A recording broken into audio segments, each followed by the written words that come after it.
Hello and welcome to Founders Unplugged. I am your host, Greg McCallum, also known as the Pay-As-You-Scale Commercial Advisor and Fractional CCO and Angel Investor.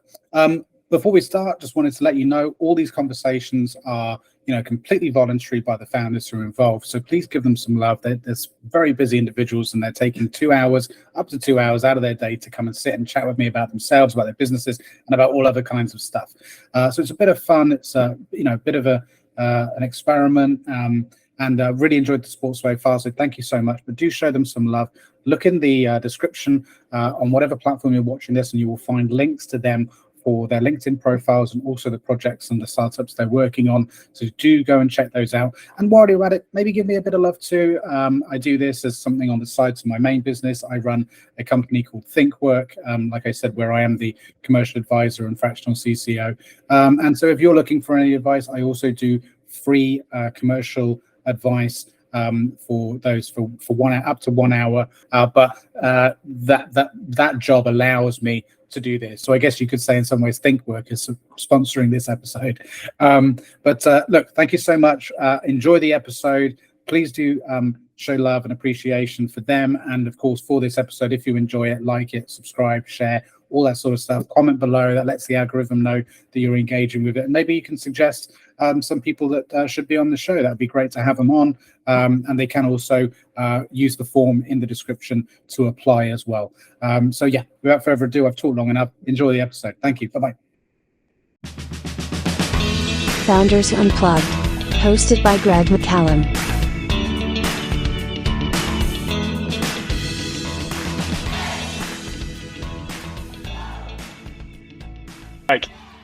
Hey, Vish, how's it going? That was great timing. I literally just pressed record and then you showed up. That was perfect. Excellent. Very, very well, thanks. How are you? Yeah, I'm good, man. Yeah, I'm really good. I'm happy it's Friday. Looking forward to the weekends. So yeah, what about you? What's been going on this week? Yeah, no, they've just been busy. Just working with our development team, just kind of getting a lot of our features all prepared. Speaking to investors. Just all the usual stuff. all the usual stuff. Yeah, absolutely. Yeah, it was good. Yeah. Cool. Well, look, before we get into it, let me maybe set the scene a little bit, right? So, like I mentioned to you, there's not really any structure to this. There's maybe one tiny bit of structure at the beginning, at the end. So I'll explain that. I think it's pretty important that there's some sort of introduction. So I hand that responsibility over to my guests because I can't be bothered. I think the best thing is for you to introduce yourself, introduce the business. Say whatever you like, and then I'll reveal the sort of maybe the last bit of structure towards the end. So yeah, take it away. Floor is yours. Excellent, thank you. So I'm Vish, the co-founder of bndle. So we've launched a new marketplace that essentially uses like predictive technology to create products, services, and expertise for families, and the idea is to kind of guide parents through the journey of like having a child. We've been working on that business for like just over 2 years. Launched a business back in November 22. Started to grow sales, which has been really positive. Our backgrounds kind of before launching this business were in tech. So we worked at a number of kind of startups across the UK and like Europe. So we've worked in the tech space. This is our kind of baby. We kind of had this idea when we had our daughter during the 2020 lockdowns. We had to buy all of our products and services. So all of our antenatal classes, sleep workshops, like the whole lot. And as like new parents, and I'm sure you've probably been through this, Greg, but it's a very overwhelming kind of experience, just with a level of choice that you have in terms of the brands that are out there. We had to buy all of our products. We saw lots of our brands that we liked on our Instagram, but a lot of them didn't have websites. Kept on losing them to the social media algorithms, and it was, we felt that it was a very much like a fragmented journey, and we wanted to fix it. so we kind of came up with this idea and yeah, kind of pushed ahead with it basically. Yeah, and I just put your stuff up on screen there as you were talking, and I put Lucy's profile up as well. Because of you're the second guest now that is a co-founder with their partner in life as well, and whose catalyst for the journey of the creation of the startup was as a result of becoming a parent. So there's a theme that's starting to emerge, and we spoke about this, didn't we? Because of actually, so when this episode goes live, then the episode before it would have been with Vish. Sorry, not with Vish, with Vasily.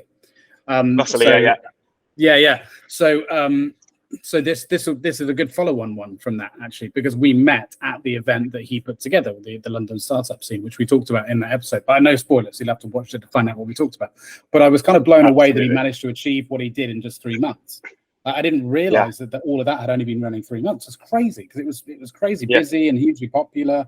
But yeah, that's where we met and got to know each other. And we both volunteered, didn't we? So I mentioned that in the last episode, and we were both standing on the door, so we had a good couple of hours just chatting about any and everything. So we're probably going to be talking about the same stuff. But that's fine. Absolutely. But yeah, I enjoyed it. I enjoyed it. Yeah, no, it's. I think just to kind of really add from that. Yeah, I never ever thought I'd be working with my partner, ever.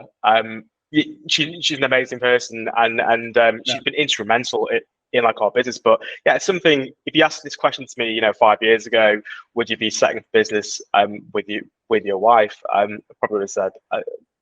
Probably not, But she's been absolutely amazing. She's in the background. She did a lot of. She's been the creative person behind our business. So what you see on like the website, like the look and feel, like the creative direction of it, is all really down to her. And Okay. we've got a great dynamic. I think from my side, I'm probably a bit more commercial. For the business and Lucy's definitely more of the creative person behind it, and yeah, but that's what you need from a co-founder, right? You need to have elements in one another that complement each other, and if you already have that in a good marriage, which is what a good marriage should be, like then it's ideal. Like quite often co-founders, the subject around co-founders is talked about like a romantic endeavor or a marriage, isn't it? So it's just like, well, you just screw on what you already had, but I quite often hear the term of like, when co-founders are getting to know each other, sort of the initial interviews are more like dates than anything else.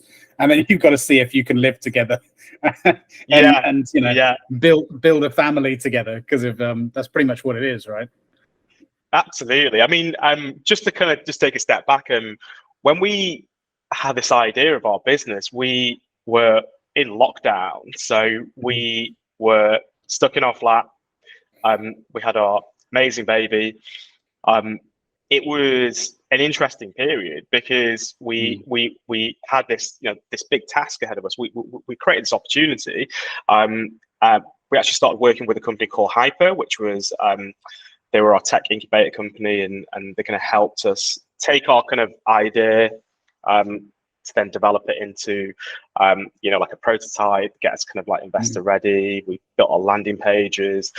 And yeah, I mean, the whole journey was just amazing. I mean, I remember I put a post out on LinkedIn recently, but I remember quite distinctively sitting on our worktops in our kitchen, going through like a big list of like who could be our sellers that would join our platform.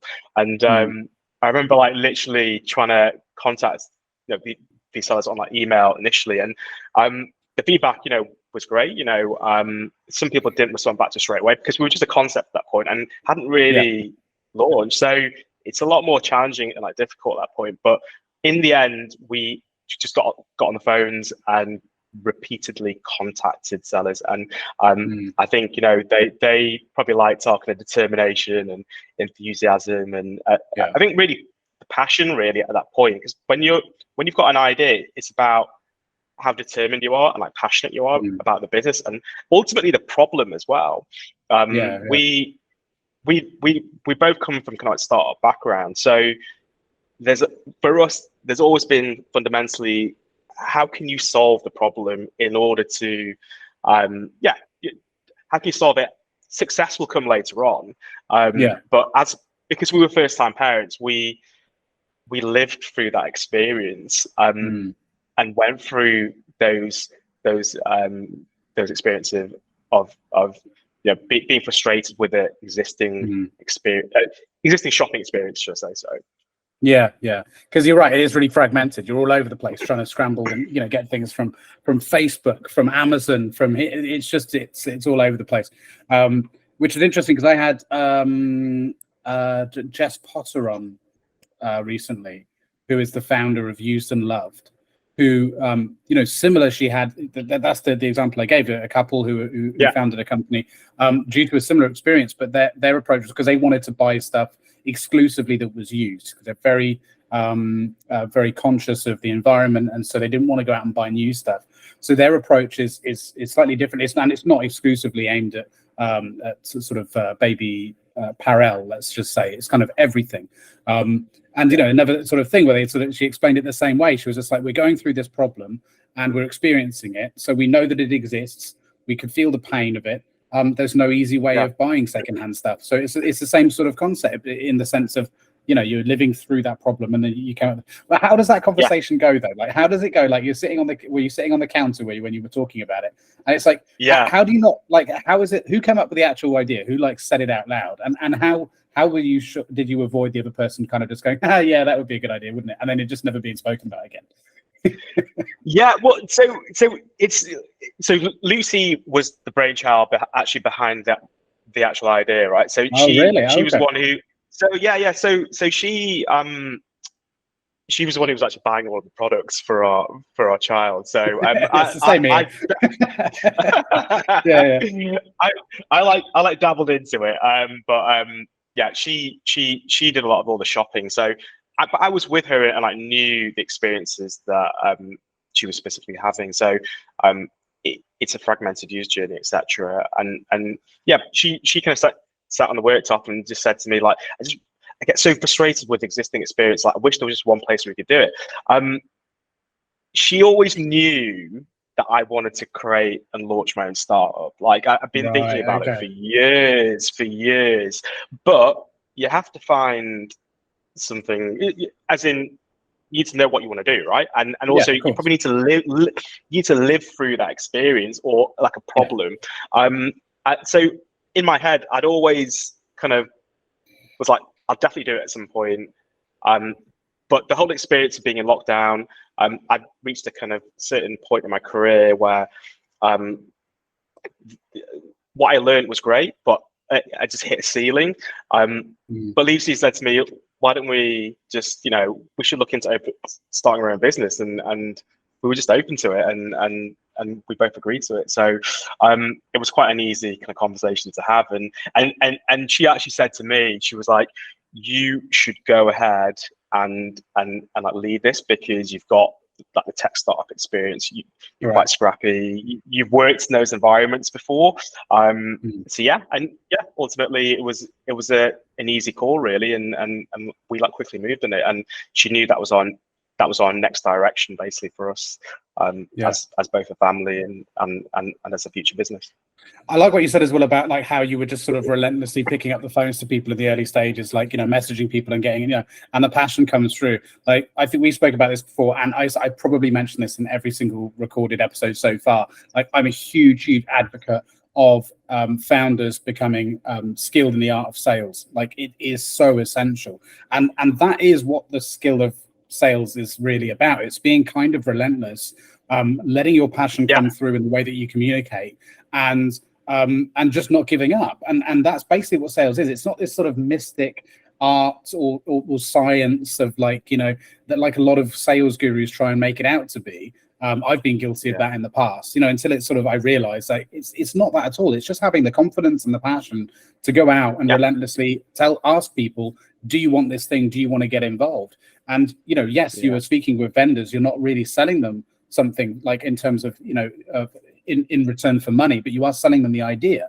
And that's half the battle. And I think it's really good practice if you are B2B, B2C like you are, actually speaking to vendors first, because you're not asking for money. It's a good rehearsal for trying to sell the concept before you then have to sell it when there is money involved, and you can kind of afford to fuck up a few times, and it doesn't really matter. And I think that's.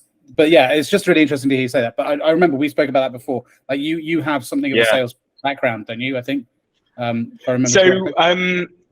Mainly my background's been in marketing. So right, okay. look, there's a close correlation, right? Yeah. I mean, it's interesting because my marketing experience is I've worked in marketing in a tech startup space for the past kind of 15 years. So for me, I was able to transfer over to this specific new role that I took.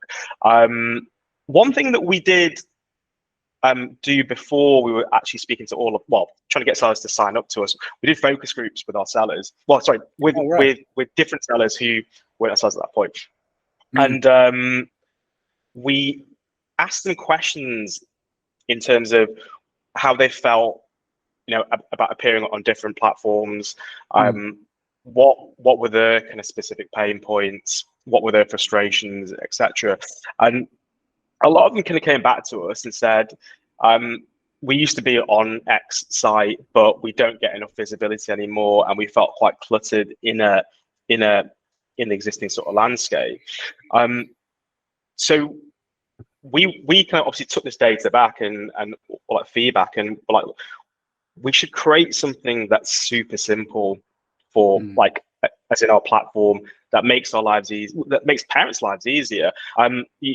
You're a parent, right? And you know that you get very tired, lack of sleep, it can affect how you operate not at all. It's as a person. Superman. But the wife does it all, so I'm all right. I just sit at my computer talking to founders all day. That's all I do. Excellent. But look, I think getting that kind of first initial feedback helped us shape our kind of business. But the selling part for sure, I think our sellers really bought. We had a great concept at the time, and it's been developed into a product now. But I think ultimately the sellers really believed in us as founders because they knew exactly what we were trying to solve.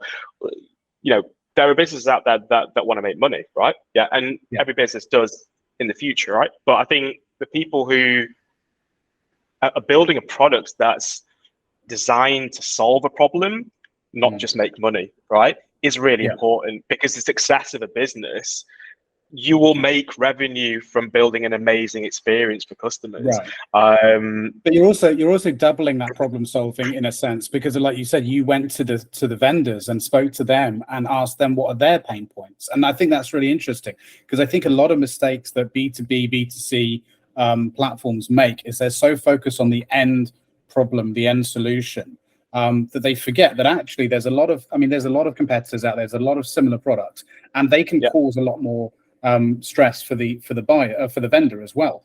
And that's really common in SaaS enabled marketplaces, because you've got to bear in mind that as these vendors aren't on just one platform, they're on many. And so if they're going to add something to that means someone has to manage that in-house. Someone has to keep an eye on it. That's another thing to monitor. So it's got to be a worthwhile experience and a good experience. Otherwise, it's pointless. And like I said, that's far too often that's an afterthought. And so, it's usually, it's on the roadmap. It's on the roadmap to improve it. So we just have to focus on the customer experience first. And actually, if you can build that in early on, that's really important, because that means you're going to be holding on to the really good vendors, the really good businesses. Give them the better experience first. The customer can be a lot more forgiving of that, and there are a lot more customers out there, right? So it's not a big deal if you upset a few with the not so perfect end user experience. At least that's my view. I don't know. But the other key thing as well, and again we spoke about this. I spoke about this with Vasily in the last episode. Is likability. Right. And I think it's hugely underrated when it comes to speaking about why founders do well. You're a likable dude, right? And thank you. That's nothing to be sniffed at. That's important. I had a call this week. I'm not going to say who, I'm not going to name names, with someone who was looking for some commercial advice as a, Unplugged. That's what I do, and not a likable person. Like really not. Okay. Like instantly, as soon as they joined the call, I was like, fucking hell. You know what I mean? Like they were just really up their own. Like, and it came through. And one of the things that this person was complaining about, I don't even want to reveal sort of anything like gender or anything, was they were really struggling to get any headway with partnerships, with investment and things like that. And I just instantly thought, well, I know why.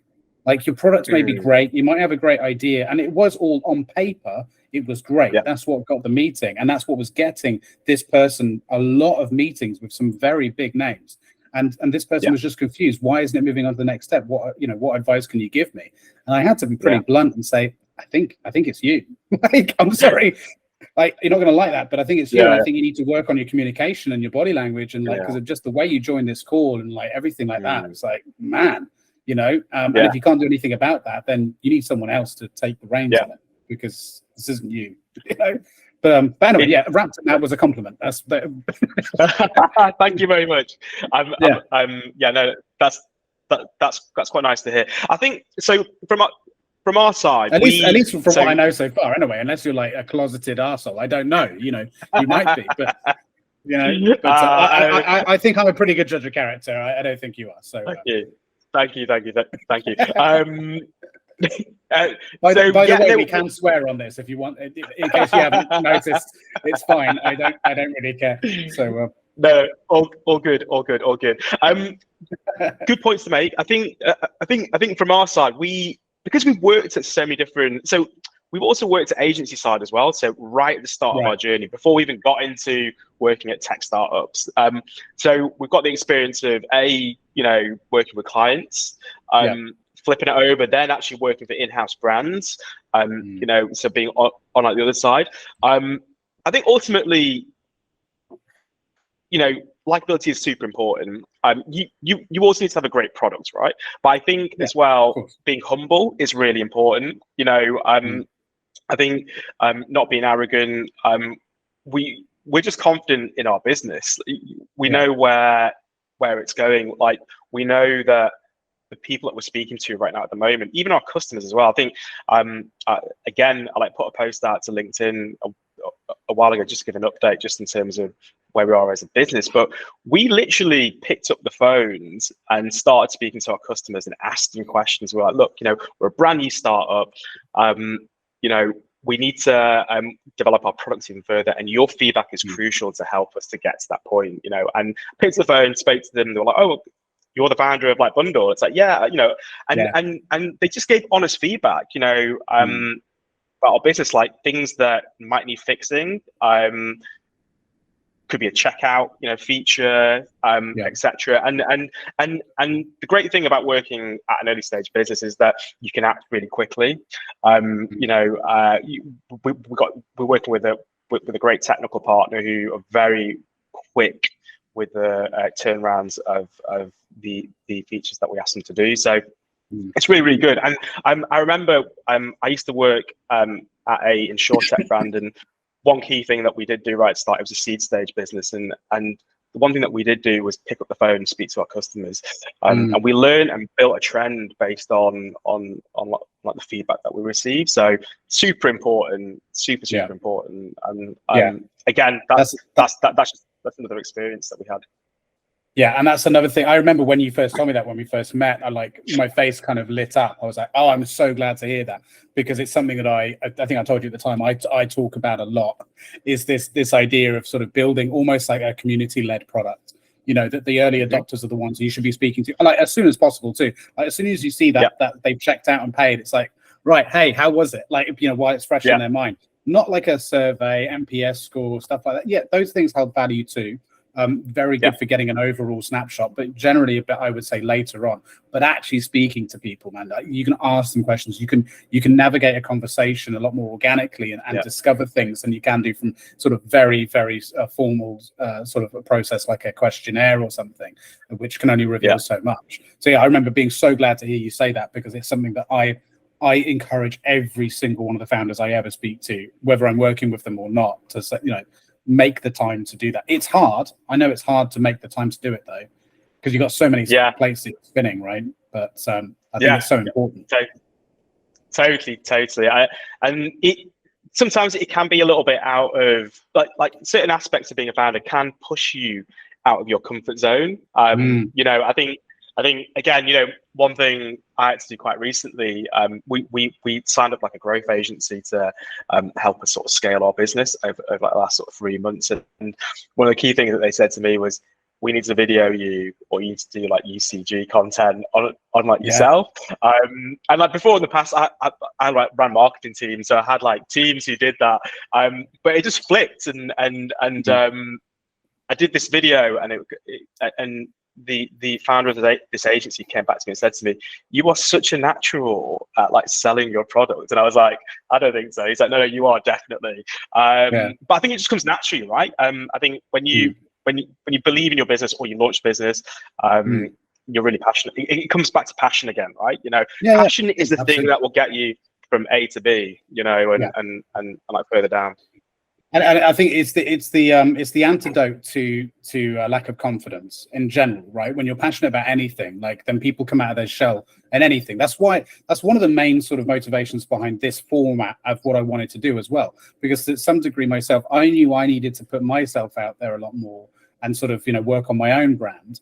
And my brand is basically built around helping other people build their brands and build their companies. So it was like, okay, well, what's the best way to do it? I'm not comfortable sitting in front of a camera on my own, just talking like some people are, you know, to create videos on a topic or whatever. First of all, I don't feel like although I should probably feel this way, I don't feel qualified enough to sort of speak to an audience on any of the topics that I cover, because I can always think like someone else probably knows more. I've probably got things wrong. I don't want to sound like I'm overly confident on a topic.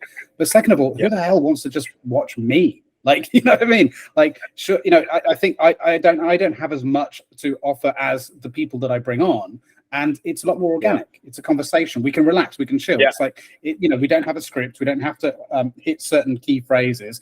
And, you know, at the end of the day, you can always grab this video once it's live and you can edit it up into, you know, whatever you need, but you have your sound bites. But it came from that same place of like, I'm passionate about speaking with founders and hearing about what they do, but I'm not confident enough to do that without sort of, you know, someone else being involved. And I think that allows me to relax. And hopefully it has the same effect on the guests too, right? That you can relax a bit more and just kind of, you know, speak a bit more freely. It's not like you have to, you know, you're not pitching to anyone. It's like, it's just, this is what happens, you know, and I think it's a bit more organic that way. But tell me, how old is your daughter now? You've got, is your first child? No, wait, remind me. First child, yeah. How old is she now? Yeah, so she's about 2.5 now. So she's in that toddler sort of stage. Right. So yeah, no, she's great. Yeah. So how has been finding the balance between, because there's a lot that, as we know, that needs to go into this sort of thing, and it's not like you're launching a small project here. This is a marketplace, right? So we've talked about the complexities before about a SaaS-enabled marketplace. I mean, my God, talk about a challenging startup to go for. So how are you balancing all that, like at home and things like that? Are you finding that? Have you found a groove, would you say? It's been an interesting period. So it's been a challenge for sure. And I think people don't see that. People just see the surface of what you project, you know, about your business, but there's a lot more going behind the scenes. And last year, so when we had our idea at the idea stage, there was a lot going on. As I mentioned before, it was lockdown. We had a brand new baby. We had to move forward with our business, and it was intense. You know, we had a few kind of. I'm quite open about this, but we had some kind of family health problems. Like my dad had a stroke, just as we were launching our business, parents launched our business. So he was kind of like my mentor. But you know, that happened, and a few things going to happen, but it made things even more challenging. But at the same time, it allowed me to really focus on like the business as well, and like put like extra effort. The business is a lot more fundamental to me. Like, we've got a great product and we're also solving a problem, but there's a lot more substance behind it, because there's a lot more meaning to it, should I say? Yeah. And that's why there's a lot more drive behind it to make this work. I think, you know, launching a business, and most, you know, early stage founders, or founders who have launched early stage businesses will know that the economy, you know, has been challenging as well, you know, like last year. But the ability to kind of be determined to make things work and like find solutions to problems has it's been a great ride, right? I think that's my point. And there's almost like this thing, isn't there, of like, if we can do it now, if we can do this now, we can do it anytime. Like, if we can get through this, we can get through anything, kind of thing, right? There's a certain level of determination, I think, that comes with working through challenges. And I think we have to be realistic too. Whenever we decide to put our mind to something, like if we were to just sit there and think, okay, the timing isn't right, the timing is right. The timing's never right to jump into anything meaningful, right? Let's be honest. Like having kids, you know, like quite often a lot of people sit down and overthink that and think about, you know, and of course you got, I mean, to some extent, you don't want to be, you know, in a single bed flat, you know, and in your teens and thinking, you know, on minimum wage and thinking we'll have kids. You can plan and wait a little bit, but to some extent as well, like there's over planning and being overly concerned with the future and waiting for the perfect time. Sometimes that can mean you can miss your opportunity, right? Totally. And I think that's a really great point, and it kind of brings me on to another point that I want to make, and that's like we you know, we did a pre-seed round last year. You know, we like raised funds from friends and family, a couple of angel investors, and then we kind of completed our round by running a campaign on like seeders. Great, we like launched our business. Timing wasn't, like you said, you know, it was a period of the timing can never be wrong or like right. Do you know what I mean? Like you just have to go ahead with it, you know, and like move forward. We had two options as a business. One, sit back and just ride it out, right? But like not deliver the growth that we need, or we just go full on and deliver the growth, find a way to drive the growth that you need. And it kind of, you know, investors want to see what traction you've got, right? You know, and there's always a challenge, right? You know, you've got an idea and a concept as a business, and you speak to investors and they love your idea, but they're like, come back later when you got traction, right? And it's a fair response, you know. The de-risking, wait until you validate your business. But that's exactly what I wanted to do. I was like, look, I'm gonna kind of put these things into place that will allow us to grow our business, to showcase to investors that we're driving sales. And we pick the right people behind us. You know, but the people that we work with to give us advice, you know, on how to grow has allowed us to kind of get to this point right now at the moment. And we're doing. I mean, I'm super happy with the way our business is like going right now at the moment. We're driving over 250% growth in sales month on month. Awesome. We've got people coming back to buy products from our site. It's looking good. You know what's even more amazing is you managed to achieve all of that, and you haven't even got me on your advisory board yet. So not yet. imagine what you could achieve. I know. Absolutely. No, but yeah, look, I think I'm not happy with like what we've done so far. There's still lots more to do for sure. Like we haven't come close to our kind of full sort of potential, but I think navigate through this period and working with the right people and getting the right strategy in place. We're like marketeers, like that's our backbone. So we know how things work. We know what testing needs to be done. We did a lot of audience testing for our business to understand which audience resonates really well with our business, and then the ability to sort of, you know, double down on them. I think fundamentally, when you look at, and this goes on to metrics, right? Which is like, as a startup, what are your KPIs, and what your targets that you need to hit in order to, reach those milestones, etc. It's super important to get your audience right at the start, because and like focus your effort on that. Like, and you could have high CPAs right at the start, or CACs, because you're learning, right? You have to learn and understand who your audience is. If you don't, you could be blowing budget on like the wrong type of targeting. For example, it could be through paid social, it could be Google ads, or it could be Google Shopping, etc. But it's there are a number of things you can get wrong.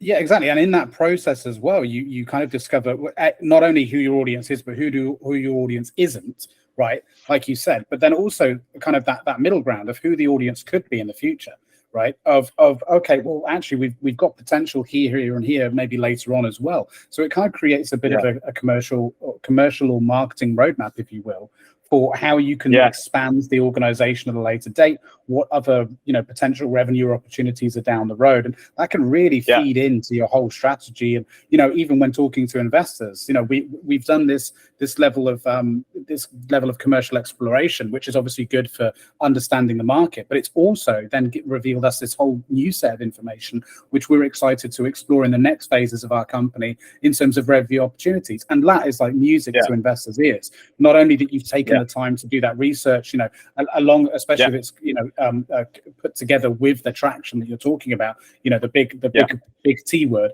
but then to show that you've also thought about, here are the other opportunities. We're not just hyper focused on this one avenue. There are plenty of others. I think that's like really underrated as a process for that reason, which again, it comes back to that sort of community led go to market approach. And I think why it's so important. It reveals so much, like in terms of the picture, the landscape.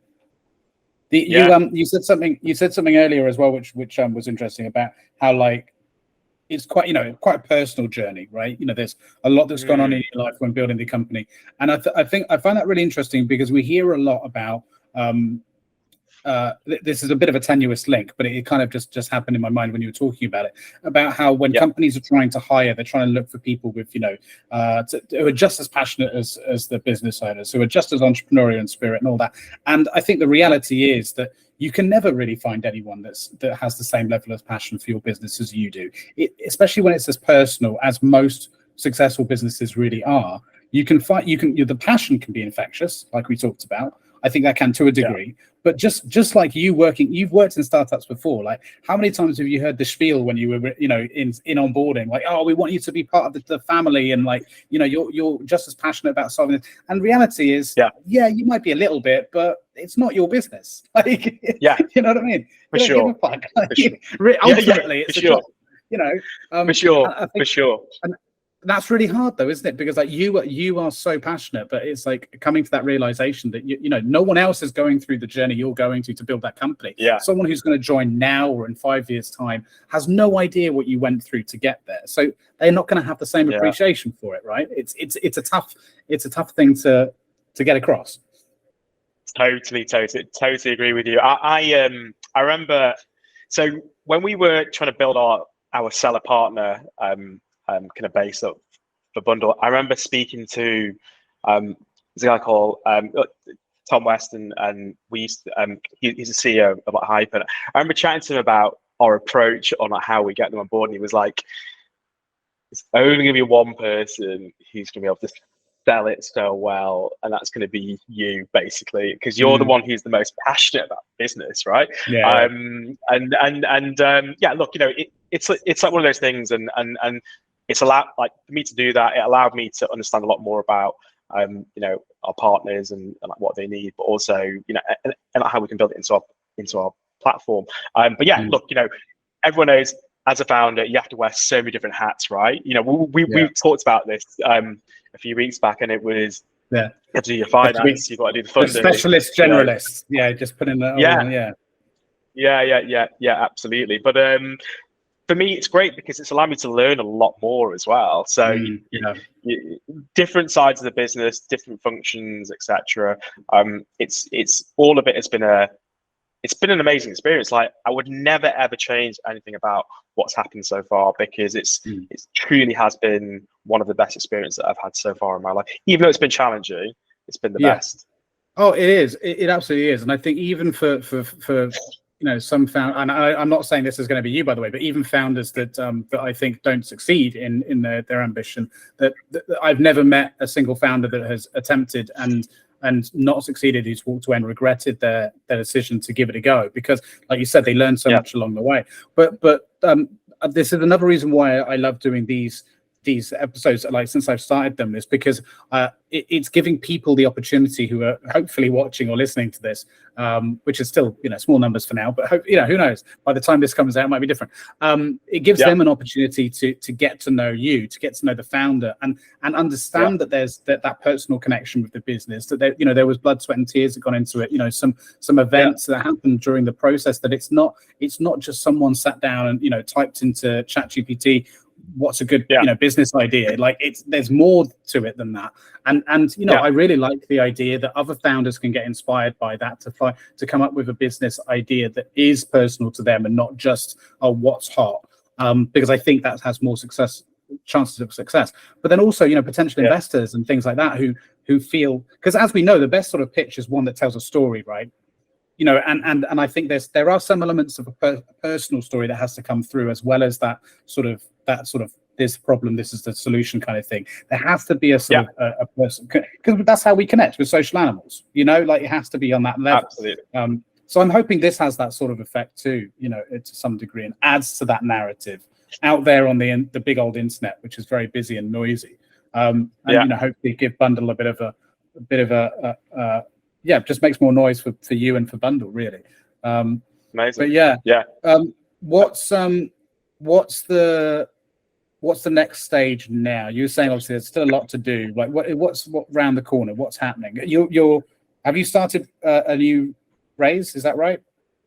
Well, you are soon. Sorry, excuse me. We did a pre-seed raise completed. That was in November last year. We are raising again right now at the moment. That was it, looking to.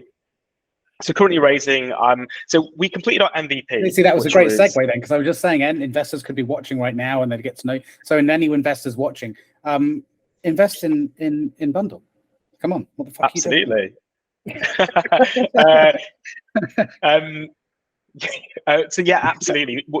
That's my pitch. We're like raising it. That's it. We've done our job. I think we can call it a day. Yeah. Sorry. Done jokes. But yeah, we look, fundraising never ends, right? We're on our kind of second part of our kind of fundraising sort of journey. But what's around the corner? I mean, very much. So we launched at MVP. It was a stripped down version we wanted, but you have to validate your business first and be efficient with how you deploy your cash on our existing funds. We've done well in terms of what we've raised and what we've achieved so far. And, like, not to sound that I'm blowing my own trumpet, but we've been careful with like what we've utilized and like used. But the next part is all about our AI features, which is the cool part, right? It's all about what's going to come in our next sort of release. So I can't reveal too much about it, but it's what's going to redefine how parents shop online. At the moment, the existing kind of model is like traditional. And we wanted to reinvent this whole experience for parents. Fundamentally, the problem is that, well, we want to basically allow them to spend less time searching for products online. Ideally, our vision is to basically preempt what parents need before they even know that they need it, right? So land on our site and we guide and tell them exactly what they need to do. Minimal kind of brain effort, less time browsing online, and a super slick and like simple journey for them to purchase products, right? And our motto is to allow parents to focus on the moments that matter, which is the family. And that's kind of fundamental in our business. But yeah, I mean, we've got loads of features planned. It's happening very soon. So that's our kind of like next sort of stage. I think that's a really key way to leverage AI into products is to use it in a way that makes products more intuitive, right? Rather than just sort of bolting it on for shits and giggles, which a lot of platforms are doing right now, or to in some way just sort of bulk out a feature set. Like I think if it can really make things, like you said, I mean the whole point of which I think we seem to have forgotten in this world of everyone owning a SaaS company is that, that there are so many platforms out there that people are juggling, different apps, and if you're running a business, a huge tech stack, that they need to trim down the amount of time that you spend on them to a point where you barely even notice that you're using them, if at all, right? That's the key with it, because of just having such a competitive, we're competing for attention at the end of the day. From individuals, right? I mean, we're in the age of attention being the highest commodity that there is, and so whatever we can do to A, either keep the attention, or B, just make that experience of attention as seamless and as intuitive as possible, then you're on to a winner, in my view. Anyway, I don't know, totally. But that's because you're competing with, I suppose, with the eBays and the Amazons of the world, and the TikTok shopping experience of the world, and things like that. And that's e-commerce is difficult because of it's hugely competitive, but there's a huge amount of. I mean, that's an interesting thing actually. I just thought of with the TikToks of the world, like we're seeing the rise in content marketing or creators really at the forefront of the e-commerce. Like, have you thought about how that's going to tie in, if it's going to tie in any way, or the impact it could have on the business model moving forward? Because that's predicted to be a huge, growing trend in e-commerce. Yeah, isn't it? Yeah, totally. I mean, I think businesses need to adapt to those specific areas for sure. I mean, like TikTok social, like huge shopping area is like massive. It's something that we have or will plan into kind of our like roadmap and like how we can potentially integrate. I think from our side, a point just to really mention is that whilst you've got Amazon and the likes of eBay, which come back to your original point, is that I feel that we're not directly competing against those guys, because a lot of them, we're really focusing on like independent brands, who are, a lot of our brands are all ethical and got sustainable values, etc. And a lot of them don't operate on like big marketplaces like like Amazon. Or if they do, they're probably buried, right?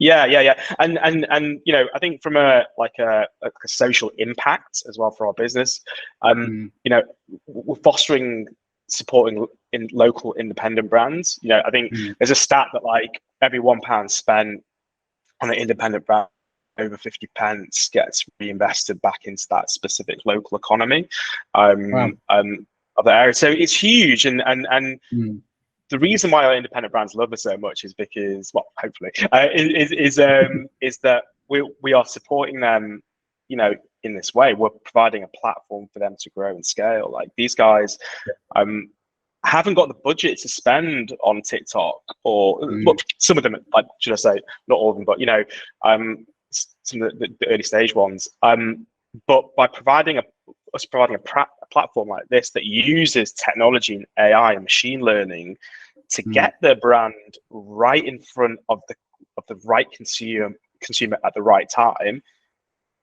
will allow them to scale and grow. Right? Ultimately, our vision is that the experience of the customer will be unique every single time, right? We won't be showing static products, which is what's available right now. So future plans. Yeah, big plans. Have you seen any of those? The live streams on that are really popular now on these sort of platforms? I think it was Alibaba that I heard about first that were doing these live streams for their products, and it's insane the amount of money that they turn over in these live streams now. Like, who would have thought that would have been the way that consumers want to to purchase products. Like I never would have, like, because if I remember QVC back when I was, back in the day, like, roll in at 2:00 in the morning after a night out and put the TV on, and I would just mong out to watching someone try to sell something on QVC. I thought this will never catch on. Turns out people love it. It's just nuts. Like, I just don't understand, but I don't know. I'm not sort of predominantly in that space, so I don't know. But was interesting. So let's move away from the business a little bit, like from Bundle, because as much as interesting it is, I want to know a bit about you. Well, first of all, have you used any AI yourself, like ChatGPT or Midjourney or anything like that? Have you played around with any of it, or just for a bit of fun? Yeah, or for the maybe for the business. Absolutely, yeah. We've used ChatGPT. Look, it's great, right? You can, it's an interesting kind of world that we're in right now at the moment. I think AI obviously is like such a big sort of topic, and I think I think it's the way forward for sure. Like I think there was an article recently on AI on like the FT, and it was all about. I'll probably post it on LinkedIn at some point today, but it's all about kind of machine learning and like AI and like how kind of marketplaces are moving in, or even brands are moving into that direction, because everything's getting a lot more sophisticated, right? And things need to be automated quite a lot. So, do you know about the writer's strike in Hollywood? But I'm not sure it's still going. I think it might still be. I was watching something about that recently, breaking down the list of demands, basically in their most recent sort of attempts at negotiations. And really interesting, they sort of buried it right down. It was rejected as one of their requests, but it was buried right down in the bottom there. It was this request to make it so that essentially that they would want to ban outright the use of AI to either replace or revamp someone's work, and a whole load of other conditions that I can't quite remember now about AI. It was rejected outright, but the theory is that essentially these strikes are nothing really to do with the majority of these other demands. That it is pretty much this emerging technology that has sparked this out, this concern in Hollywood and in the space of creative writing. It is predominantly based on this fear of AI. But like, as this person mentioned in the video when I was watching it, like they made a really valid point. Like, these businesses would never agree to that as a demand, and why should they? Like, because if you look at the quality of TV the last year or two, like, can you really blame them? Because if the other demands in there was to demand way more pay, like even though Hollywood writers are paid like 3 times the average salary in the United States, right? To employ a minimum of like 4 writers on every project, even if they don't require them, like all these outrageous things. It's like, why would you do that if you can just use this thing? And especially if you can train this thing on really good writers, like not bad writing, but really good. And that's what it comes down to. It's like, I don't think it's ever going to replace. There's a lot of concern about it's going to replace human beings. It's just going to build on great human beings and what great human beings do. It's going to get more and more trained to that and just amplify talent and amplify great work. It's not going to replace it. It just means you need to get better skilled at what you do. That's all it means. And that's not a bad thing, Yeah. Absolutely. I like totally agree with you. I think it's just going to enhance, the world that we're in right now at the moment, right? I don't think it'll replace people. There's definitely a fear of it, I think, for sure. Like, I think we were looking at our business as well, and just bringing it slightly back, but in terms of like the AI, and it's, we initially thought that there was some thought around the fact that would people feel a little bit fearful about inputting their details into our platform so that we can personalize their experience a lot better. But in reality, when we did our focus groups and speaking to actual consumers, they said if it would help them improve the output of their experience, then they would do it, right? And exactly, that was validated across different multiple focus groups. I think the same thing can really be applied to everything else that's happening right now at the moment, like using technology to improve the output is a good thing, right? I don't think it will Yeah. replace jobs. I just think it will improve it and enhance it for sure. A question I've got for you. It's a bit of a gold rush though, isn't it, at the moment? So and just like with anything that's emerging, sure. there's a kind of a gold rush. Everyone panics a little bit, but then the dust settles and then we kind of see a bit clearer, right? But sorry, you wanted to flip something around to me. Have you used it in any scenarios for yourself? ChatGPT. I've used it loads. Yeah. So yeah. The first thing I played with was Midjourney because of I used to be something of an artist. I just don't have the time anymore. I do want to get back to it, but I don't. So that really fascinated me because that was, I think, one of the first ones I came across. I think that was out actually before ChatGPT, or at least it was in a major way. So I played with that first, blown away by that. Haven't played with it since really the beginning, but then I've seen the newest versions of it, and my God, it's like even better in that short space of time. And I played around with a few other similar sort of things to that from the image generation point of view. And then, ChatGPT, I use it quite frequently. It's pretty much always open on my computer. I use it in one capacity or another. Mostly what I use it for is actually I write something and then I'll go, do you know what? I want to see what ChatGPT thinks of this in a way, right? So it's like I put it in there and I go, create me another version of this and maybe change the tone to this or that. And I sort of experiment. And I usually don't end up copying and pasting what it comes out with, but it gives me ideas to maybe then edit the thing I already had. That's actually how I use it the most, to be honest, more than anything else. So it helps me iterate, you know. And what's good about that is it's something that might ordinarily mean I would sit there for hours staring at, come back to over a period of a couple of days, or ask someone else's opinions on. I can achieve that in minutes just by doing that process. Absolutely. Who knows if it would have had the same output? I don't know, but it feels like it achieves something of the same sort of things in some ways. I think it refines. It can refine things, right? It's good. Like, or just gives you alternatives. Do you know what I mean? Like, it gives you exactly. That's what I like most about it, is because I think actually in some ways the refining element still has to be done by me a lot of the time. Like, it doesn't quite have the tone that I like to use, or it just gets things wrong. But having alternative ideas or ways of doing things I didn't quite think of, and that's in combination with a lot of other things too that I'm using, right? So like I use Grammarly, for example. Like, that's another great tool. It sort of just says, have you considered rephrasing it like this? If you want to change the tone. So all of this combination of tools, like nothing ever works just in a to my mind, in its best way, if it's just in a straight line from beginning to end. That needs to have a few sort of pushes and redirects along the way. So all these tools for me kind of help get to that end goal. And it's not like I'm known for being a creative writer or anything like that, but when I do, it just allows me to maybe get to what was originally in my head a lot better, or a lot quicker at least. Anyway, absolutely, totally agree with you.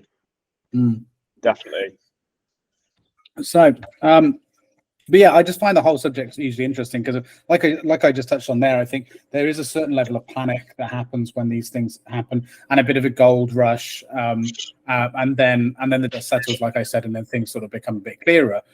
But we are seeing, I still think, maybe the peak of that a little bit now, like with a huge amount of layoffs. The thing is, I think the timing of it's also a bit off, because it's happening at around a time where we're seeing a huge amount of layoffs because of the economic situation. And I think some people are making the connection that these companies are making huge layoffs because they're replacing people with AI, and it's like, no. Right? They're not doing that.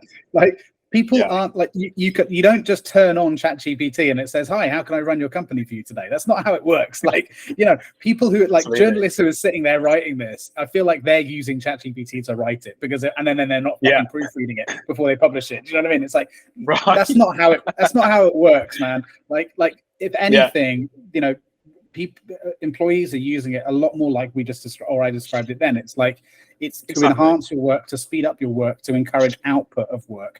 Maybe that means you can reduce the amount of employees you have. Yeah, sure. And like we said, I mean, it could be that you would want then to keep your top talent, to allow it to enhance your top talent, or to essentially increase the output of your top talent? Yeah, absolutely. But guess what? That would have happened without ChatGPT and other tools anyway, because we have an economic crisis on our hands. So that would have happened anyway. It's got fuck all to do with it. Like, until we have a robot or an android that can walk around and just do all the tasks that we can do, we're okay for a little bit. You know what I mean? Absolutely. No, for sure. I agree. Would you own one of those robots if they, like, from iRobot, but as long as it didn't turn evil? Would you have one of those in the house, you think? 100%. Yeah. Okay.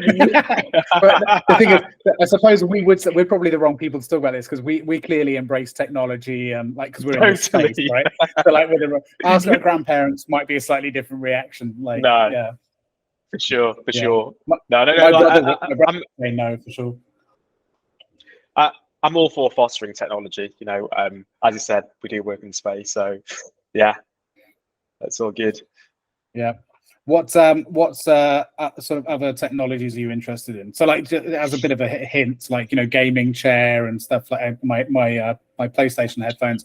I'm very much into all aspects of technology. Like, do you have other sort of technological interests or interest in general, actually, while we're on the subject of interest?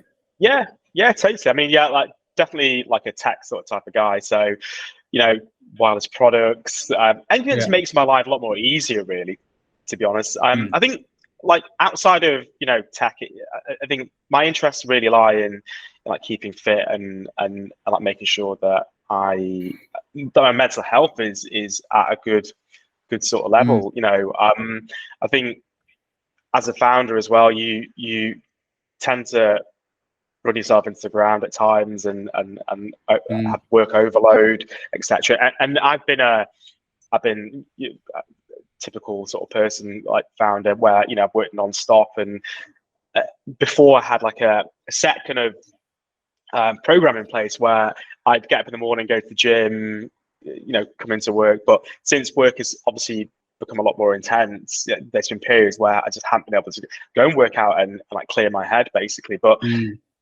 after having periods of that and understanding how my body was feeling, I started to make more of an effort and carving out time to make sure that I did have that in my weekly kind of program where, I go out for yoga, it's good for clearing your mind and like stretching, and then doing like high intensity sort of workouts. For me, that really helps balance the kind of, the work that I do during the day. Yeah, no, I think that's really good to hear. But when did you start yoga? Is that fairly recent? Is it?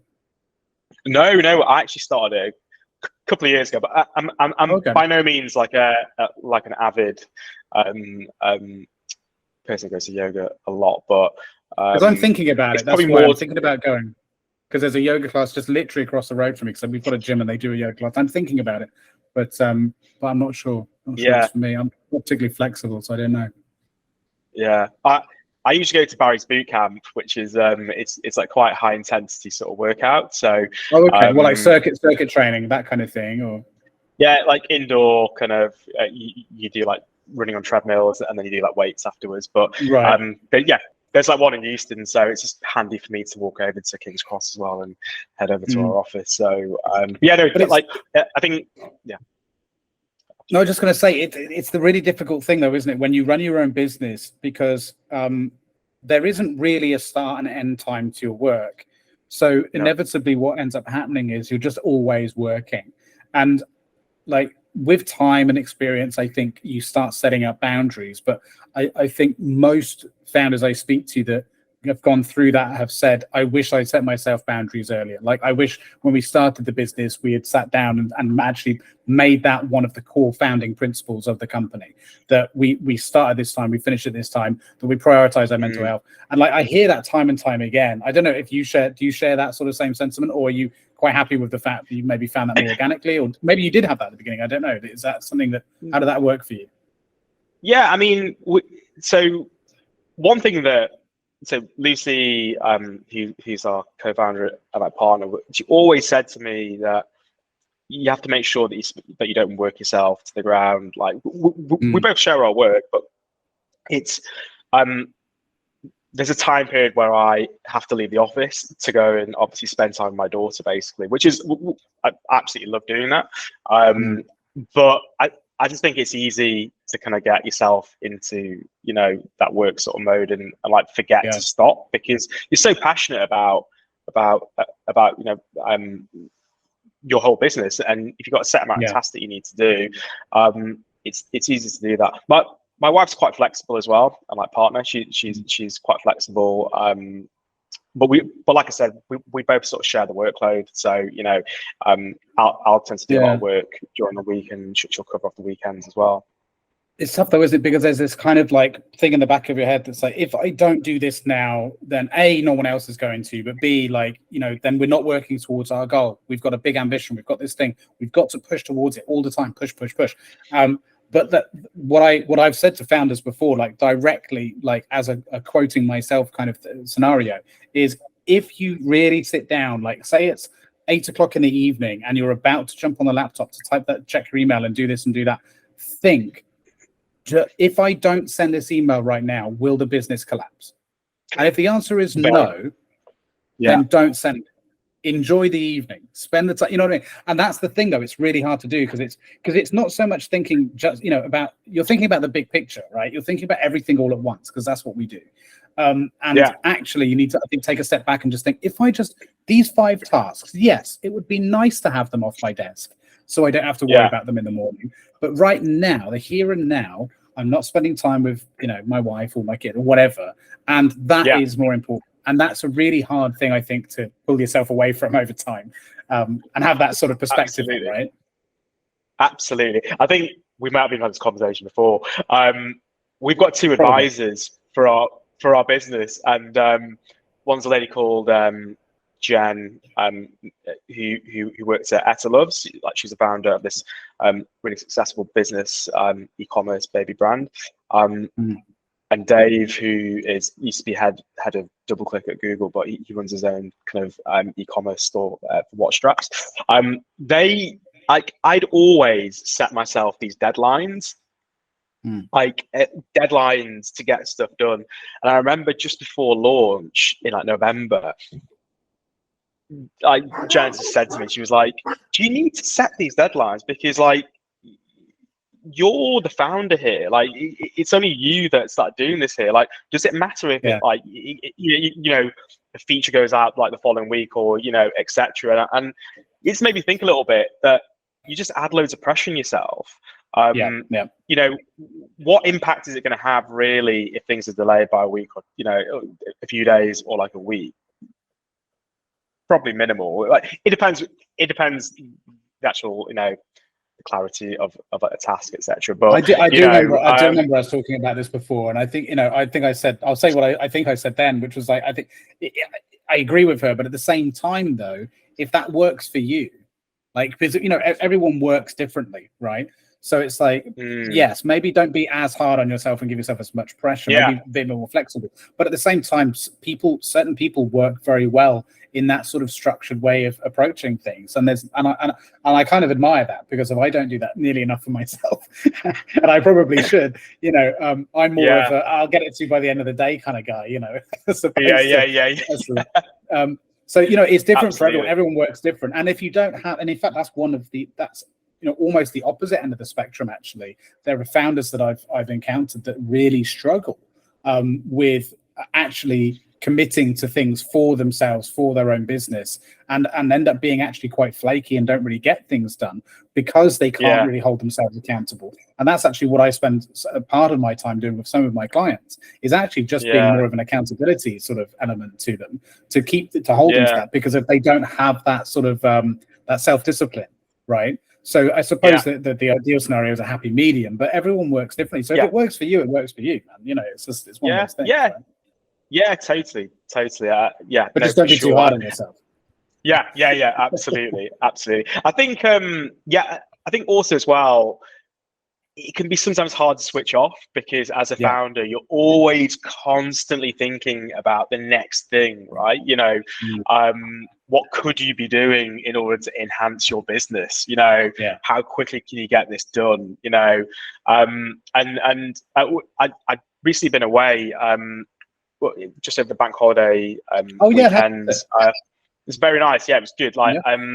I had a couple of days off over the first bank holiday.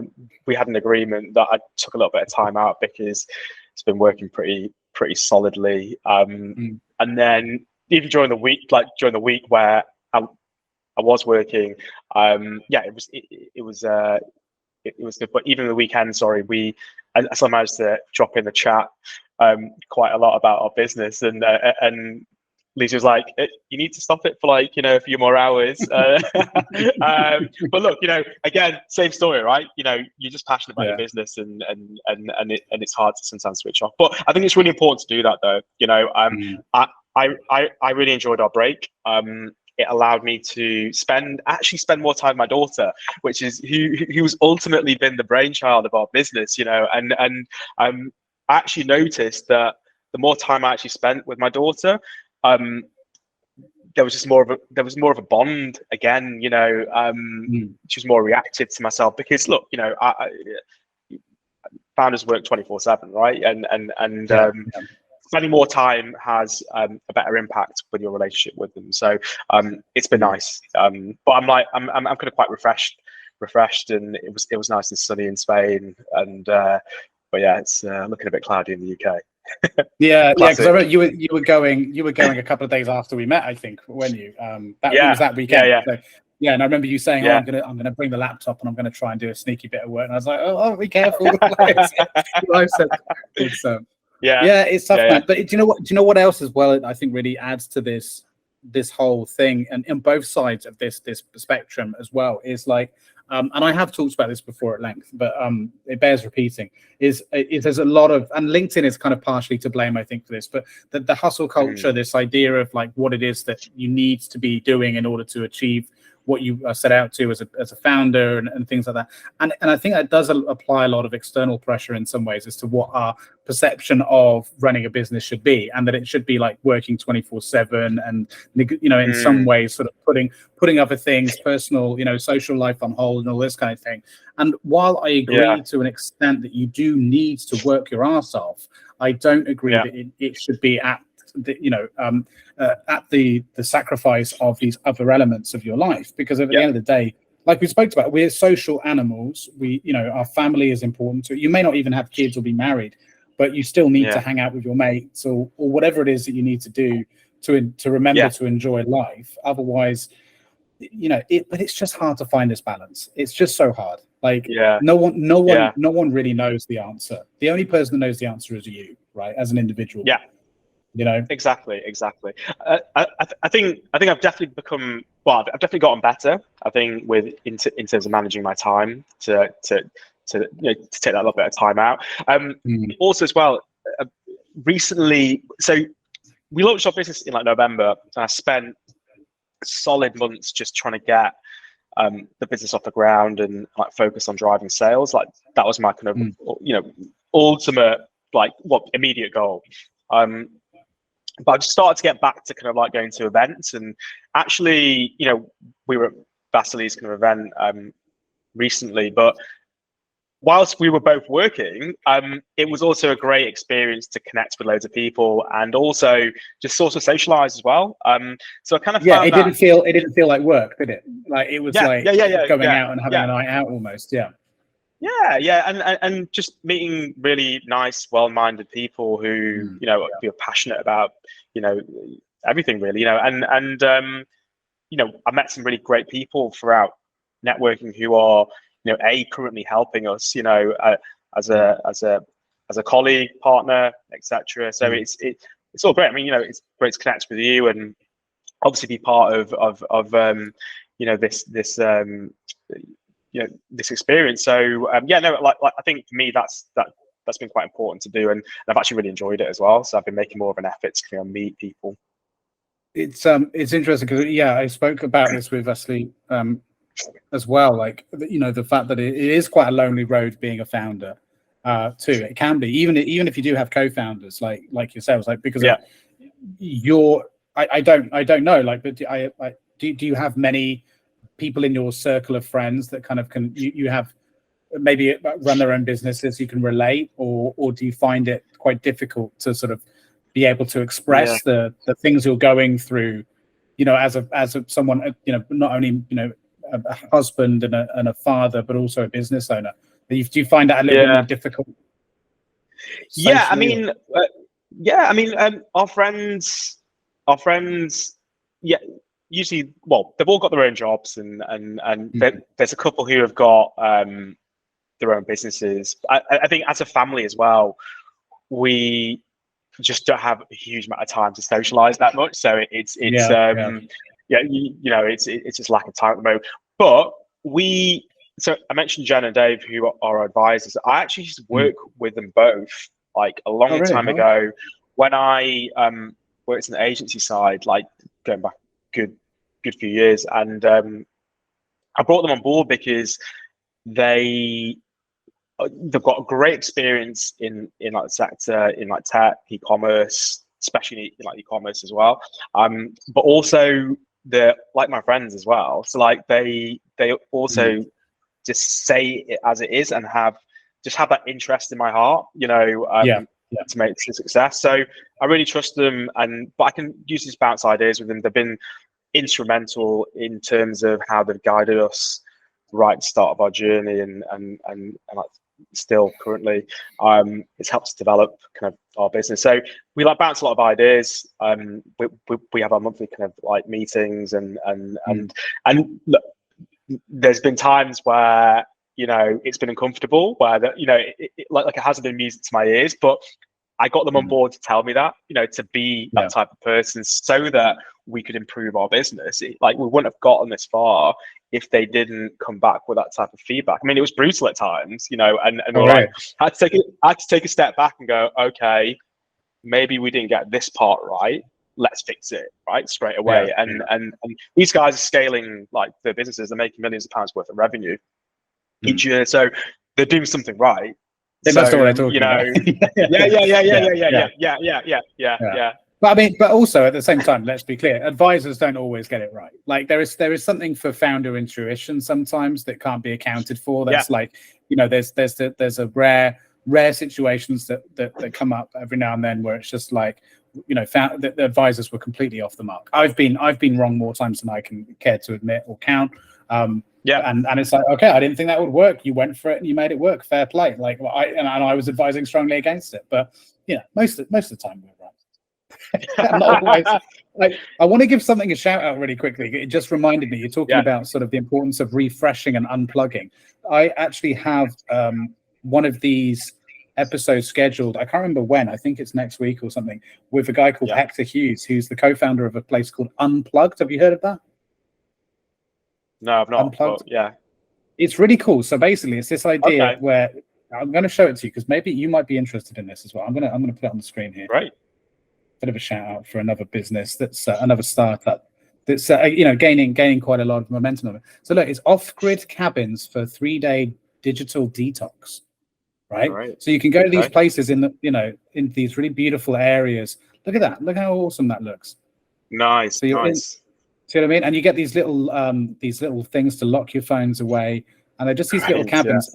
They seem like they're mostly sort of designed for couples, I think. But I'm thinking of going on one of these because it looks really cool. Like beautiful locations. They've got locations all around London and stuff. So I talk about a great way of being able to go away and unplug. Literally like the clues in the name. It just made me think of that. Like because so often it's hard to sort of think about, well, what can we do that actually is going to allow us to step away from the business? Because let's face it, like the phone always comes out. Like I'm always like, I'll just check my email, I'll just reply to something on LinkedIn. But actually saying proper digital detox, fully step away for a little while. I don't know. I'm interested in it. I might give it a go. I do like the way you can lock your phones away, because let's face it, everyone's on the phone 24/7, right? It's the integral part of a human being's life.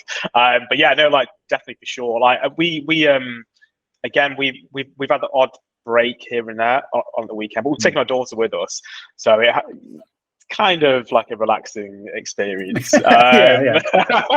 Holidays become very different when you have kids, right? Like it's You mentioned before that you used to travel quite a lot with your wife, and then suddenly it's like a very different experience.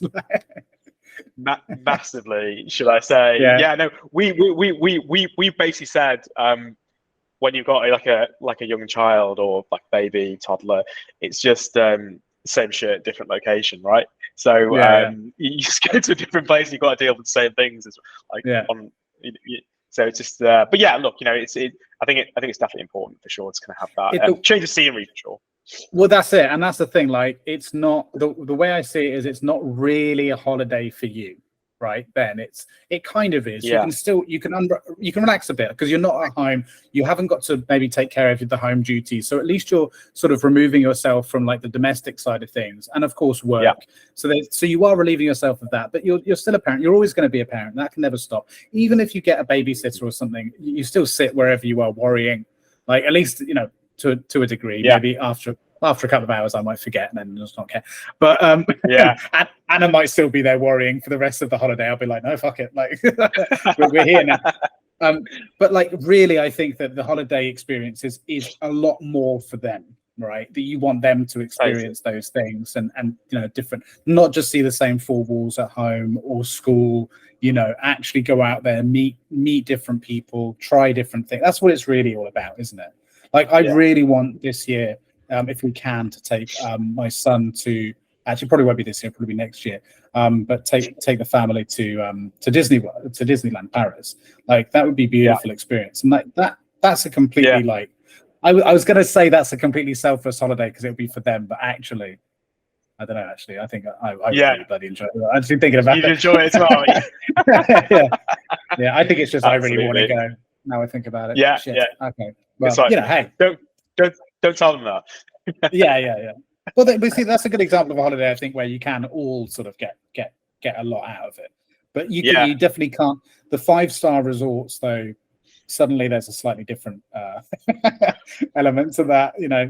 Yeah. Let's say luxury experiences are massively reduced. yeah. But then as they get older, though, I mean, things just it changes. Then they can start appreciating that kind of thing more. Like, so my oldest, he's 8, and he loves food, for example. So like, actually, when we go out and travel to different places, there are things now that we can share the enjoyment of more at his age than we could have done a couple of years ago, like eating out and things, and he isn't throwing food across the table or anything anymore. Like, he's a grown boy. We just now have that to relive that experience again with our newborn. But over time sort of changes the way that these experiences are had, I guess. And she's still quite young, isn't she, your daughter? So that will come, I'm sure. But in the meantime, that's what grandparents are for. There you go. See you later.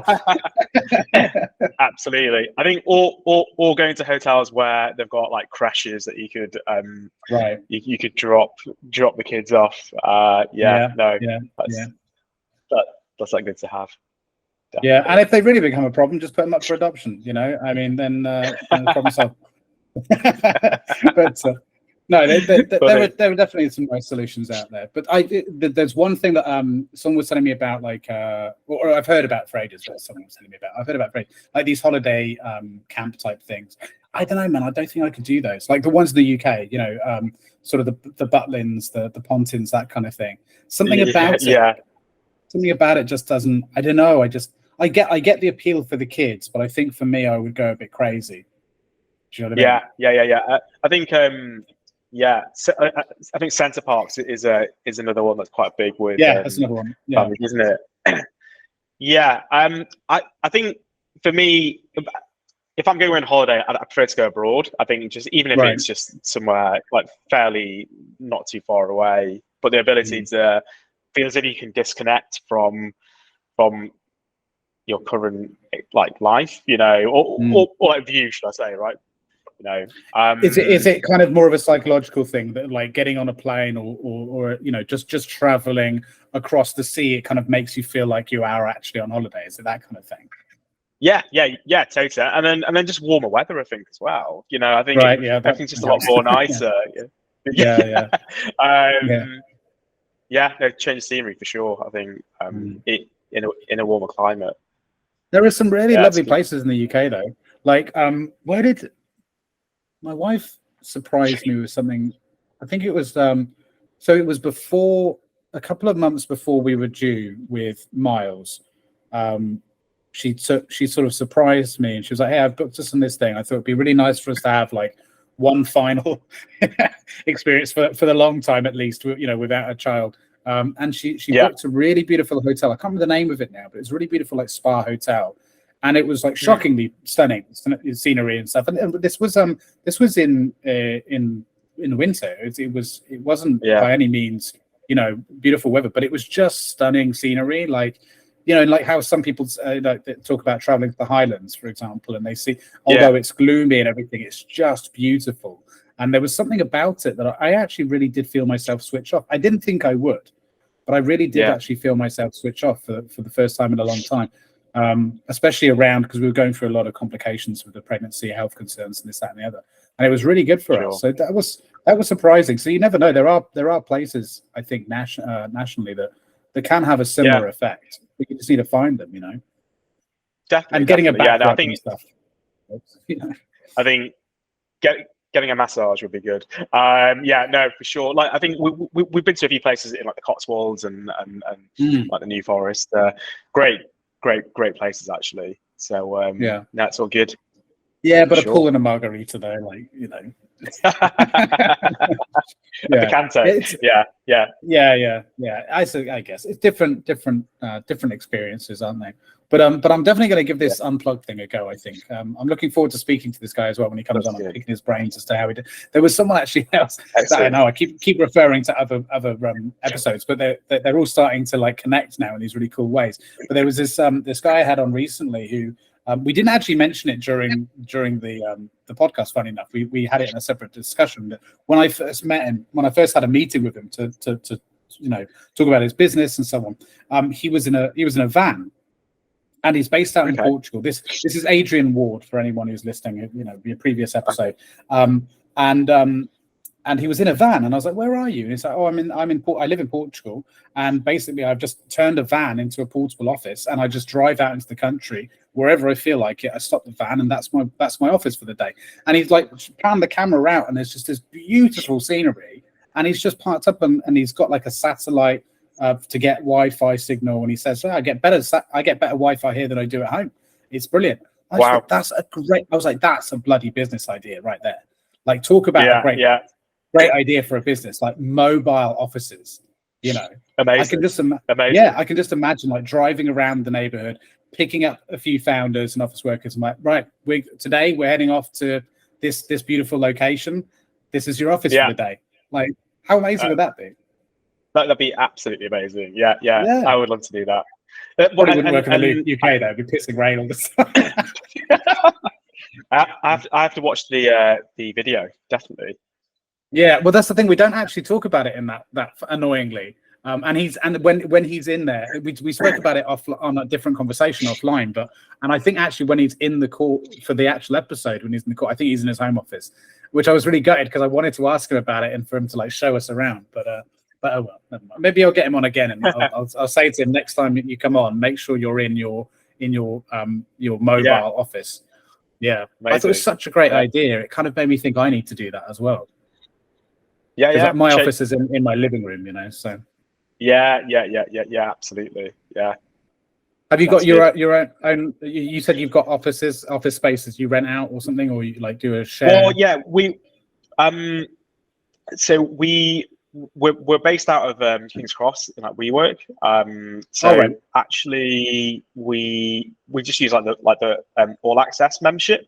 You can get to like go and choose all different offices, which I quite like because you can just get to kind of just get a change of new scenery every time. But I'm based in Kentish Town, so it's I usually go to the King's Cross one because it's quite local, so it's quite good. But I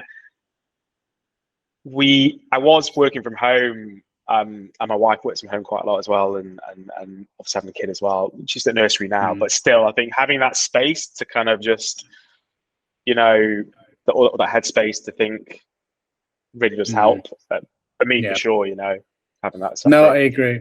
because there are times where it can be a bit of a distraction. But I mean, it's just like everything, right? I always say this, but bloody hell, I'm like a broken record. But it's balance, because there are also some incredible benefits about being able to work from home and just being able to, like, I'll take a 5-minute break and just pick up Miles, have some cuddles, like talk to my wife about stuff. So like there's that. But then on the flip side of it, like yesterday, like I really needed to do some calls and like record a few videos to send to clients and stuff like that. And I was just like, honey, can you play? The baby's screaming on, honey, please, do you mind just going upstairs? Like I really need to do this. Like, and it's like, you know what I mean? And I feel bad, and she kind of goes, oh, okay, and it's just like, oh God, I'm in trouble now. Like it's just, so it's days like that. I wish I had the office, but then, as soon as I'm finished, I can go straight upstairs and I can have cuddles, and it's like, totally. No, I don't have to commute for half an hour. So it swings and roundabouts, man. But I don't know. It's I love working from home, but it does, with a screaming baby, it does kind of makes it a bit more challenging. So I think during COVID was probably a bit more intense for me, just because we were just stuck in the same house, right? And look, I think everyone kind of went through their own kind of problems, etc. during that period. So or challenges, should I say? Lockdown feels like such a distant like memory now. It's crazy how like that feels like it was ancient history almost. But at the same time, it also feels like it was just yesterday. It's really weird. It's like I remember us sat out in the garden in that summer, and just feeling so so grateful that we have what we have, and just thinking almost in some ways kind of weirdly guilty, like, God, I feel so bad for those families, those individuals who are like stuck in a flat right now, who can't go outside, like who can't see their families, and who are on their own, and like it was just such a weird time. Like it's crazy that and we sort of touch on it like we do in these conversations, just like very briefly, like it's almost like we just don't want to dwell on it for too long. I find it's like when people talk about it, because it's such a weird experience, Yeah, no, totally. I think that period also just had some interesting periods, like where I think COVID was a period where people were locked in or confined in certain spaces, right? But I thought it also, I think, allowed people to just think and behave differently as well. Like things change, right? Businesses knew that you could be more cost effective or even more productive, by running, Zoom calls, etc., rather than wasting time running into a meeting, or traveling from one location to another location, etc. So, and even individually, right? There was a sort of existential situation that put a lot of people in, where they had to be, I think, a little bit more reflective and think about, because people don't really value the time they spend with themselves, right? And almost in almost counterintuitive to what I was just saying about feeling sorry for those individuals who were stuck by themselves. There is at least some benefit associated with that, to a point, obviously, not over too long of an extended period of time, in that we are so eager to distract ourselves with things, with whatever it is, with content, with social interaction, so on, that we very rarely want to take the time to sort of stop and really sort of be, just look at ourselves and spend time alone with our own thoughts. And of course, when we do that, it's difficult. We have to sort of embrace ourselves for who we are. But if we can come out the end of that, quite often what we find is we can be a lot more accepting of ourselves. We can walk away with that experience, maybe with some ideas on how to improve ourselves and all those kind of things. And I certainly took that away from that experience. And I know a lot of others did. And I don't think that's a bad thing. No, totally. I think I was actually working at the time during COVID. I was actually working for like a travel like tech SaaS company, and I remember kind of the experiences that I had, kind of offices shutting down, having to remotely manage teams, but then definitely having that space where you have time to process what's kind of happening as well. Look, I think I think everything that happened during those periods, again, also kind of helped me as a person to develop in like my current role, because I guess during that time as well, businesses had to really think differently, and like strategies changed. Well, the Is big it about word was acquisition? pivot, wasn't it? Pivot. Pivot, that's the one. That was the big buzzword. Yeah. Everyone really learned the meaning of both the word pivot and furlough. Those were like the two words that like everyone was looking up in the dictionary. Like, what the fuck do these words mean? Yeah, Absolutely. Yeah, absolutely. I'm glad I didn't use pivot. But yeah, no. But for sure, it was a interesting period. But I think look, I think us as a business at the time had to flip our kind of strategy from acquisition to just retention of customers, and that a lot of that was about content marketing, and like keeping more kind of engaged, so that obviously once lockdown kind of did end eventually, then we could restart back up. But yeah, it was an interesting period because like most businesses were negatively impacted, and travel for sure was definitely in that case where people weren't allowed to travel, right? So it was a tough old world to be in for sure. Yeah, there weren't many businesses really that came out of that unscathed. I mean, apart from obviously those digital businesses that were helping us stay connected, like your Zooms and so on, which I found very funny because I remember, like we used to use Zoom, as you probably did in your business life all the time, and then suddenly, like, your mum knows what Zoom is, and you're like, what the fuck is going on? Like, this is really weird. It was an interesting time. Was your daughter born during COVID? She must have been, right? Yeah. Was it during the lockdown or? Yeah, so she was born in November 2020. So right. So it was after lockdown. Sorry, yeah. Well, right. As in we were allowed out. Basically, I was only allowed to go to like one scan during that whole sort of period. Oh, really? Okay. But they allowed me to go for the birth at the hospital. Oh, good. But I remember like going in, like my wife got induced and she had to go to the hospital, and I had to leave at a certain period, and then I got a phone call at a certain period and had to jump in like in an Uber and head back. But I managed to see the birth, which was great. But I know a lot of kind of families and like partners, male partners, that weren't able to see the birth of like their child, which which is really unfortunate, right? It's such a big thing, but yeah, I was like very thankful that happened, and I was able to do that. You don't really see much anyway, do they? I mean, I was quite impressed with how they keep you quite sheltered in a lot of ways as to what's really going on down there. You're at the top end, right? With your wife, it's more for the comfort, to share the experience, to be supported.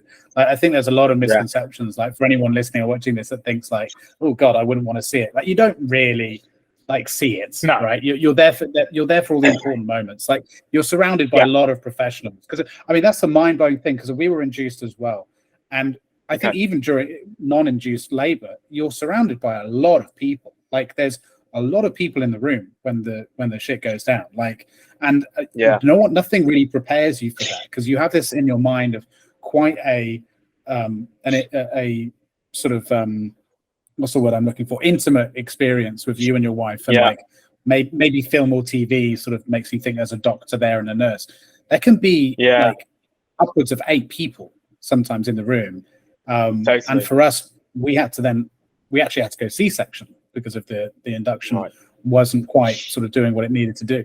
And then there were even more people in the room. Like, there was a guy next to me, and I'm next to my wife, and he was the anaesthetist, and he's talking through all the different like things he's applying. Then there's someone on the other side there. There's nurses, there's surgeons. Must have been at least 10, 11 people in the room. It's not quite how you picture it, is it? For sure. Yeah. No. It's an experience for sure, right? Isn't it? Like, I remember there being like at least like 6, 7 people in there. But there's something really special about when the baby comes out and you like get to kind of hold him because, or but her. that's the thing, because it's not to say that it isn't an amazing experience because there's people there. Like they almost fade away. You know, you're so focused on the experience. But I think that at first it's just quite surprising when all these people start coming in the room and you're like, oh fuck, all right, and then really when it all starts happening, it doesn't really matter that it's like they're not there. Yeah. But, I remember just obviously Lucy giving birth, and I was just like, it's such an amazing thing to kind of happen, as in like your partner having to go through, you know, giving birth to the child. You know, it's a great experience for sure. You know, and that was good. Like, you know, I think I always said that, you know, Agnes, our daughter, is ultimately the brainchild behind our business, right? You know, if that experience didn't happen, you know, none of this would have happened for sure, because we wouldn't have gone through that experience. So there's something really quite just really beautiful about it, you know, because we've gone through that experience and we've realized that, you know, families and parents have got a huge, like, there's an existing problem, you know, and we as a business are here to kind of really solve that. Something changes in your brain, doesn't it? I think at that moment as well, when you go through that, your brain, you can literally feel your brain chemistry reorganizing itself. As if to say, things are different now, man. Like, you know, not just because you've got a kid, but like just the way that you're going to solve problems, the way that you're going to look at problems in the first place, what you consider to be a problem. You know, all of this is now changed. Like, it completely rewires your brain. It's crazy. I think also as well, it makes you a lot more mature. You know, I think 100% things change, and your priorities change. It does rewire, you know, your brain, and but it's definitely made me as a person more mature. Like, I think back in the day, it was I worked at a number of businesses, and I've been quite fortunate to kind of, you know, get to certain kind of, you know, levels, and I enjoyed it, but it also allowed me to rethink what my future was, or what I wanted it to be, basically, and sort of like what you wanted to get out of it, kind of thing. You know, like I kind of reached an age, you know, I'd reached a certain amount of credentials that I got or experience, and it was just like by chance this experience kind of happened, and but those are the best experiences though, when just out of the blue you realize something. It's like, right, that's a massive problem, and we can fix that, right? And I think parenthood is quite humbling in that way, isn't it? In that it kind of, it brings you back down to earth a little bit. Like, again, someone who's similar, I mean, I don't know if it's similar or not, but in terms of sort of, you know, my achievements throughout my career, and I've been quite fortunate in that regard. But when you become a parent, it's kind of like, oh yeah, though, that's entirely insignificant. Like, the most important job you have now is just to be a great husband and a great father. Like, and suddenly it's like, oh right, a bit of perspective, you know, and it is humbling to just be like, your son, your newborn child doesn't give a shit what you've achieved in your career, right? And they probably never will. Like, you know, at the end of the day, what's important is that you're there, and that you do right by them in whatever way you can, you know. And I think that's a nice thing to bring, to just that humbling nature of it, right? And also that the humbling experience of childbirth, because let's be honest, like, nothing makes you realize just how little you contribute to the relationship than seeing your wife go through that. Like, that's pretty humbling. Absolutely. That's what I was saying to before. I was like, just seeing your wife kind of go through that experience of like actually physically giving birth to your child is just like, I was like, you are a superwoman, you know, honestly. For sure, you know, having to go through all of that. But yeah, no, I always say that I'm so happy that I have the spin-off of us building this business through these experiences. I'm so happy it's happened at this time, because I could have launched a business, you know, years ago, but, and look, some people are mature enough and I've got the experience to do that, but I reached the point where I think I was like, I've learned quite a lot of things in my life, and now's the time now the time's completely right for me to do this. So Yeah.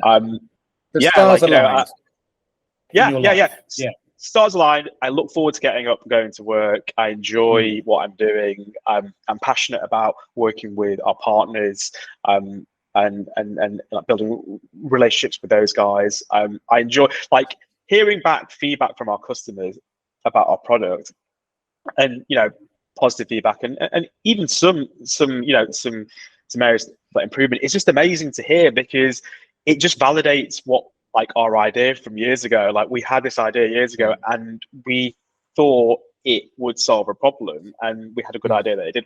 We've got some validations through focus groups and speaking to people, but actually in real time now that we've launched, we're seeing that happen. Like, people are physically buying products from our site, and people don't do that for no reason, right? It's because look, of course offers can and promotions can influence things, but still, the experience is extremely important, and that's something that we're heavily sort of focusing on right now at the moment, is to basically develop, build the best experience for parents and like families and even friends, who like want to buy products. So super excited about it, as you can tell. Well, yeah, no, definitely. Well, look, so we're approaching the last part of the whatever you call it, show, episode, whatever.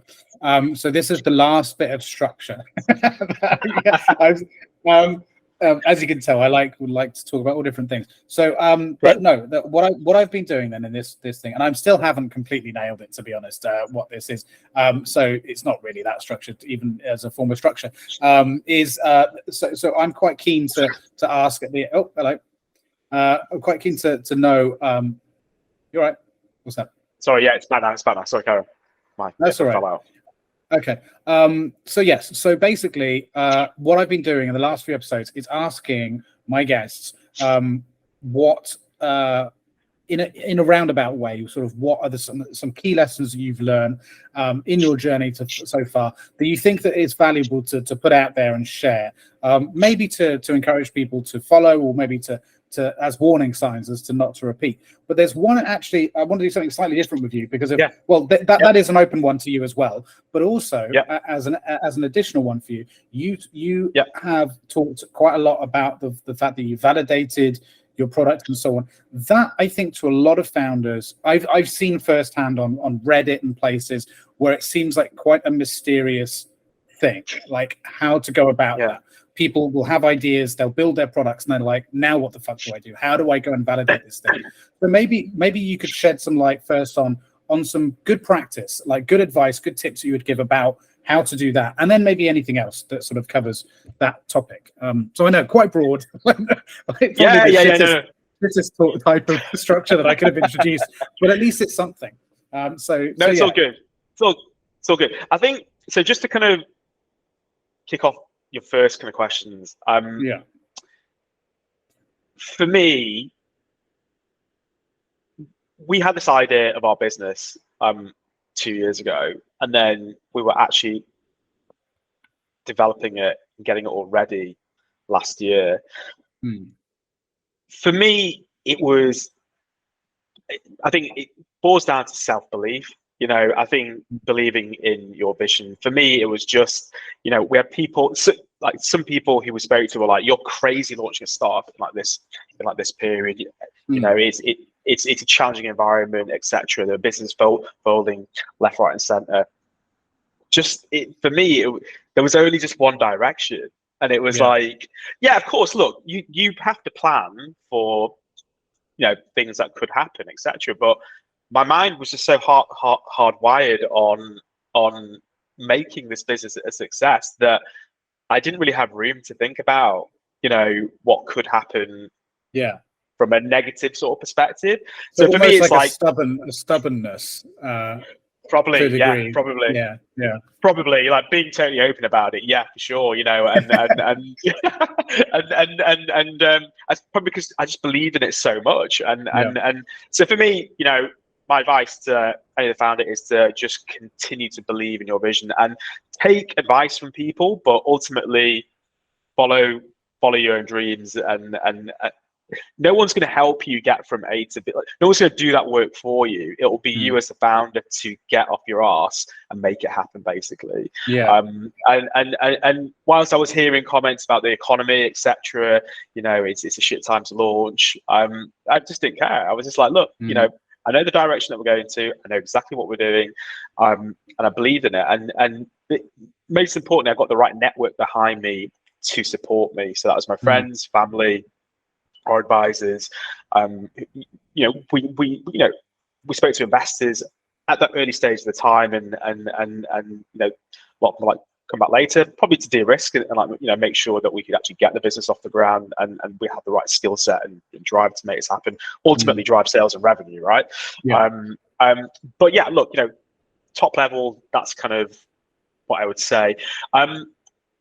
From validating a business, right, which is kind of, for me, it is that, there are so many different scenarios. Like, you could just launch a business and then not have a strategy in place, right? But I think it's really important to have that roadmap in place beforehand. When we launched our business, we were in a very odd period where it was November time. It was just after Black Friday. Everything was going crazy. People were throwing discounts left, right, and center. So it was like, it allowed us to take a little bit of a step back and like focus more on the strategy. So my point I'm trying to make is that you should really have a roadmap, or like a strategic short-term plan of like what you're going to do from a testing perspective, because ultimately you have to learn. And it goes back to my original point about learning your audiences. Like, your audiences are still going to be there, right? So you need to basically try and find them. And for me, that's through testing. And I've launched a number of startups before in the past, and we've used certain channels to test rapidly, quickly, which ones resonate very quickly with our brand, etc., and which messages, etc. So my advice would be is that, focus on section off some budget to a high volume sort of channel where you can test out different things and then understand which one works quite well, because then that will impact your direction about how you develop your strategy, across your wider mix of channels. I think, ultimately, validation doesn't have to be sales straight away, though. It could be it could be softer metrics, right? It could be like signups. It could be even super soft, like very early stage validation of like questionnaires, like surveys. They're just registering interests and things like that. Analytics even as well, looking at are people adding to cart, right? For example, for an e-commerce store, that's a sign of intention. Yeah, it's not a sale, but look, you should always have like a soft and hard launch. I think one thing that we had a soft launch in like November, but because we were in such a weird period, we decided to take a step back. But I think having an initial strategy for your soft launch, as in doing some testing, is probably really important. But we were able to learn pretty quickly and like make those adjustments quite quickly, which impacted how we delivered our kind of hard launch. So I think, look, it's tough though, isn't it? Because you can get very excited. Like, when you have the idea is usually of the end product, which is in your mind this very polished V1, of the end product or vision. Yeah. And I think what a lot of founders, especially that I speak to or encounter, and like I said, in Reddit and different forums and stuff, is they get very frustrated thinking, when they realize that they need to create sort of iterations of that, like the MVP stage, basically, or even a pre-MVP, just a website with a where you can enter, to register interest, those kinds of things. They get quite frustrated because it isn't what they imagined in their head. And I think what, the best advice I often give to these sort of stage founders is patience. You need to take your time and learn from every single one of these steps. Yes, you could, if you have the money, you can go out, get something built, and just go balls to the wall, go for it. There's absolutely nothing wrong with that too. And there are no-code solutions out there to build faster, build a closer to final working MVP. Of course there are, but it depends on what your product is, depends on your market, vertical and things like that. But you do need to, I think you're right, you need to just slow down and recognize that it needs to be staged, put into stages. and you need to build into that a plan to gather as much data and then have the time to digest that data before moving on to the next stage to inform it, not just like a bull in a china shop all the way through to the end. It's not a race, right? It's not a sprint, I should say. It's a marathon, right? No, totally. I think also really great points, and I think we went through a period where we launched our platform and there was loads of tech bugs straight away. It took us like a month and a half. It broke us into kind of like past the sort of December time. So there was just a period of learning, fixing traffic. Some traffic was coming to our site. We also took our foot off the pedal a little bit because we were like, there's no point in promoting our business so hard or wasting money when there's too much noise out there at the moment. So we waited, took our time. And for me, like you probably know me, I'm a very person that was like I wanted to make impact straight away, but we had to take a step back, focus on just getting some data in, wait until the time is right. We were also in a very different world, like the landscape's totally different, the way that consumer behavior is as well. But it allowed us also to have that time to build our brand identity and like connect with audiences as well, right? Prepare for that, because we did our hard launch in February, and things are working really well now because we had that time beforehand. So it's super, super important. I think don't beat yourself up straight away that you need to hit a certain amount of target sales, or you should focus on metrics that are going to influence and add to your story, because your sales will come in providing you take feedback and learn, because we had to learn things from our sellers. We had to learn things even from like some of the sales that we're getting through from like the customers at that point, which then further improve. But even still, and I'll be totally honest, as sales are growing quite significantly right now on our platform, we're learning again. Like there's more issues that we need to fix straight away. Stage of the business. So it just highlights different areas, and it's just all part of tech, right?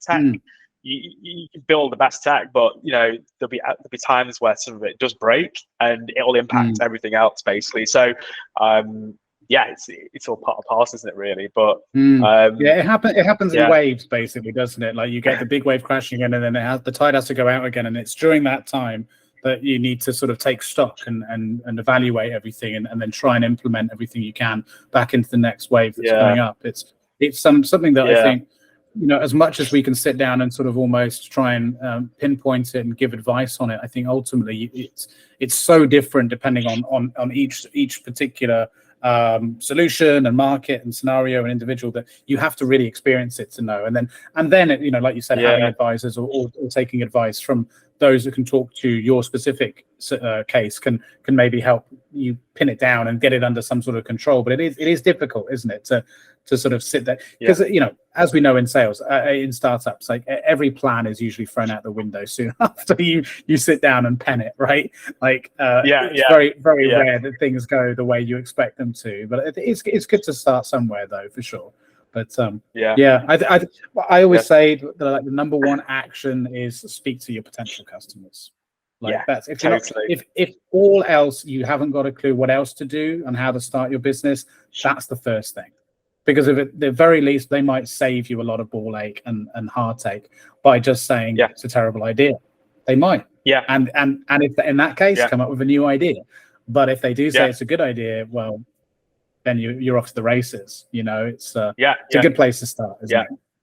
Yeah. Totally, 100%. Focus on your customers, learn from them quickly, allow you to iterate your tech, your offerings, and then just scale. Like look continuously, like feedback loop, understand what they're doing, take the feedback, call them up again, or email them, get them to review you, understand all that data. It's super, super, super important for sure. And have a child.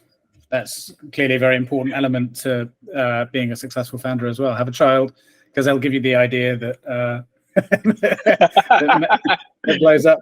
Yeah. Are you planning on having any more kids? Do you think? Will you have another? Yeah, I mean, we've talked about before in the past. But look, I mean, there's a lot of hesitation there. I think that's the answer. Don't get me wrong.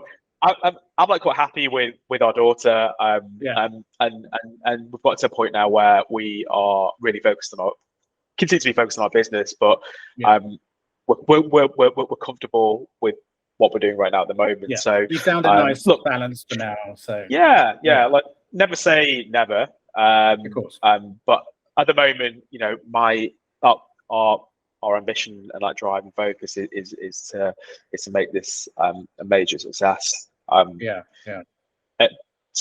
Solve the problem, you know, be successful, and build a brand. You know, it's going to be a long journey for sure. But we're excited about it. Yeah. Who knows what the future holds? Maybe more in the future. But also, have you got any pets? Yes, I've got a pet dog. It's a pug. Oh, okay. Oh, really? Yeah. Oh, my wife really wants a pug. But I keep saying no. We've got a German Shepherd, and she's determined to try and convince me to get a pug. What is a pug like then, as a pet? Are they good? Amazing. Or are they as horrible as I think they are really, really good. Actually, they're very good. They're very good kids. You know, children. No, look, they're yappy little things, but they're very bold dogs, should I say? But no, definitely. I mean, for me, you know, when I come back home and I finish work and see my dog and my daughter, it's definitely a good combination. Relaxes me. So I was going to say, if you're not going to have another child, you could always get another dog, I suppose. If you really wanted to increase the chaos at home, that's always an option to do that, right? Absolutely. But no, there's something about pugs. I've never been sure about pugs. They always look like they're up to something. You know what I mean? Oh yeah. They are mischievous for sure. Yeah. Most dogs are. Yeah. So. That's true. Actually, my dog's a pain in the ass. Where is he? I don't even know where he is. But I don't know how I lose him. He's massive, but somehow we managed to lose him. But anyway, we'll wrap it up. Thank you so much for jumping on. I really appreciate it. Taking the time, because I know how busy you are. So I really, really appreciate taking the time. And it's not like we haven't been talking for very long. Like we like to have a good old chat. So I think we probably could have talked for another 2 hours, to be quite honest. As is usually the case with these things. I'll let you go, man. But we'll catch up again soon. We'll definitely get you on again as well. But we'll probably see each other soon. The next event is next month, isn't it? So I might see you there. Are you going to be going along with that, the London startup scene? Yeah, should be. Yeah, no, definitely. No, look. Thanks a lot for having me on. Oh, there. I can see him. Yeah, it's quite big. It's a blur. It's been a pleasure. Great to chat to you. I think you've got this is great. It's good to kind of bounce ideas and just talk about our journeys really, and hopefully help other people as well.